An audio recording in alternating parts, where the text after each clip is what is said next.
दोस्तों, जैसा कि आपको पता ही होगा कि पंजाबी सिंगर, एक्टर और कांग्रेस लीडर सिद्धू मूसेवाला की गोली मारकर हत्या कर दी गई थी। शाम के वक्त वो बिना किसी गार्ड्स के अपनी थार से बीमार मौसी का हाल चाल लेने जा रहे थे, जो कि बुलेट प्रूफ नहीं थी। उसी वक्त अचानक से उनकी गाड़ी ब्लॉक करके ताबड़तोड़ फायरिंग करके उनकी हत्या कर दी गई। इन सब बातों को तो सब जानते हैं, लेकिन क्या है उनके स्ट्रगल की असली कहानी? इस मुकाम तक पहुंचने के लिए उन्होंने कितना कुछ सेक्रीफाइस किया है, और करीब 6 साल पहले 2015 में ऐसा क्या हुआ जिससे सिद्धू को गहरा सदमा लगा और वो निकल पड़े दुनिया में अलग पहचान बनाने। आइए इसके बारे में विस्तार से जानते हैं।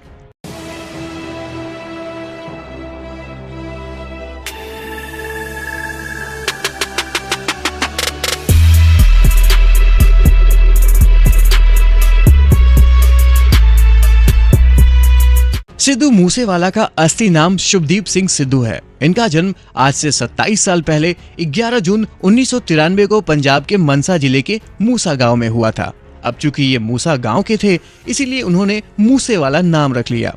इनके पिता का नाम सरदार भोला सिंह और माता का नाम सरपंच चरण कौर सिद्धू है। इनकी माताजी वर्तमान समय में मूसा गांव में सरपंच भी हैं। सिद्धू को बचपन से ही गाना बजाना पसंद था। जब वो 5वीं कक्षा में थे तभी से पंजाबी लोकगीत गाते थे और कॉलेज में रहते हुए भी बहुत से सिंगिंग कॉम्पिटिशन्स में भाग भी लेते थे। लेकिन कनाडा जाने के बाद ही उन्होंने सिंगिंग में अपना करियर बनाने का फैसला किया। लेकिन सिद्धू के परिवार वाले चाहते थे कि वो पढ़ाई लिखाई में ही कुछ अच्छा करें।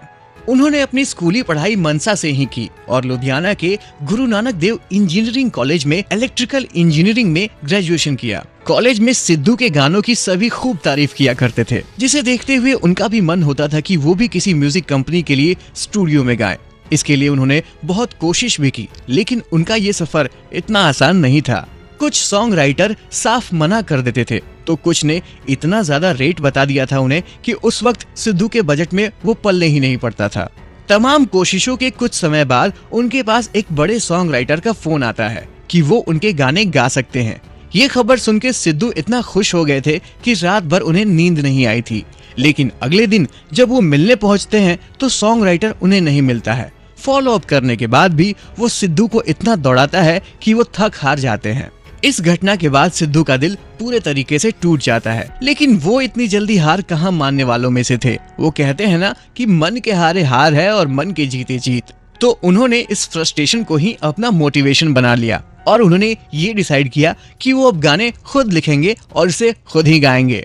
ग्रेजुएशन की पढ़ाई पूरी करने के बाद वो आगे की पढ़ाई के लिए कनाडा चले गए और यही उनका टर्निंग पॉइंट साबित हुआ। यहाँ उन्होंने अपने पहले गाने का लिरिक्स लिखा, लाइसेंस, जिसे निंजा ने गाया और ये गाना सुपर हिट हो गया। उसके बाद उन्होंने खुद गाना शुरू किया और जी वैगन गाने के साथ उनके सिंगिंग करियर में भी 4 चांद लग गए। इसके बाद सिद्धू ने इंडस्ट्री में नाम और पहचान दोनों बना ली और इस नाम और पहचान के बाद सिद्धू ने कभी पीछे मुड़ के नहीं देखा। वो एक के बाद एक गाने बनाते गए और म्यूजिक इंडस्ट्री और फैंस के बीच छाते गए।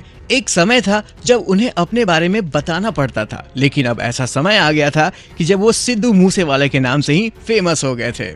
साल 2018 में गन कल्चर से जुड़े कई गाने बनाने के कारण युवाओं में तगड़ी फैन फॉलोइंग बना ली सिद्धू ने। इन गानों के माध्यम से गन कल्चर को कथित रूप से बढ़ावा देने के लिए सिद्धू को काफी ट्रोल भी किया गया और उन पर मुकदमा चलाया गया था।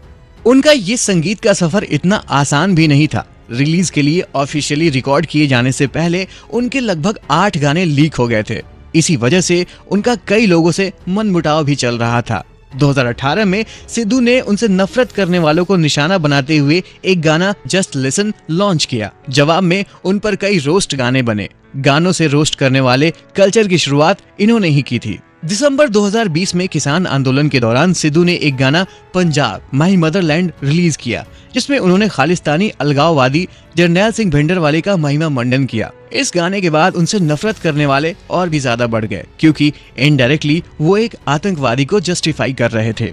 3 दिसंबर 2021 को वो मूसा 2022 का पंजाब विधानसभा चुनाव लड़ने के लिए कांग्रेस में शामिल हो गए। उन्होंने तत्कालीन मुख्यमंत्री चरणजीत सिंह चन्नी और कांग्रेस के तत्कालीन अध्यक्ष नवजोत सिंह सिद्धू की उपस्थिति में भारतीय राष्ट्रीय कांग्रेस की सदस्यता भी ली।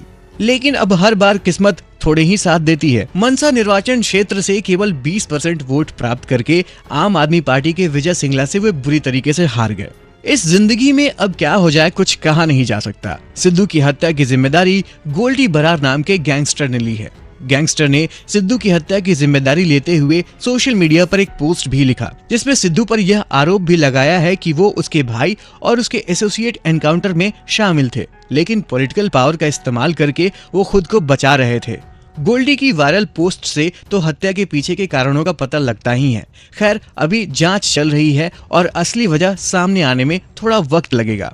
अब देखिए, अच्छाई और बुराई जैसी कोई चीज नहीं होती। यह इंसान के समय, प्रभाव, सोच, हालात जैसे फैक्टर्स पर निर्भर करता है और यहाँ अपने विवेक से काम लेना चाहिए कि आगे हमें क्या करना है और क्या नहीं करना है। सिद्धू से हमें यह सीखना है कि किस तरीके से हालातों के विपरीत होने के बावजूद भी उनसे लड़कर अपने आप को हम सेल्फ एस्टैब्लिश कर सकते हैं, और यही बहुत है किसी इंसान के जीवन में। खास एम नहीं जिंदगी दा, मैं टारगेट हाँ आबादी दा। अज मरदा भावें कल मर जा, मैनू खौफ नहीं बर्बादी दा। थोड़ा टाइम गा लियो पता नहीं, पर जदों भी मुੱਕ भी जावां मर भी जावां उदों बाद भी थोक याद करन भी सी आया सी।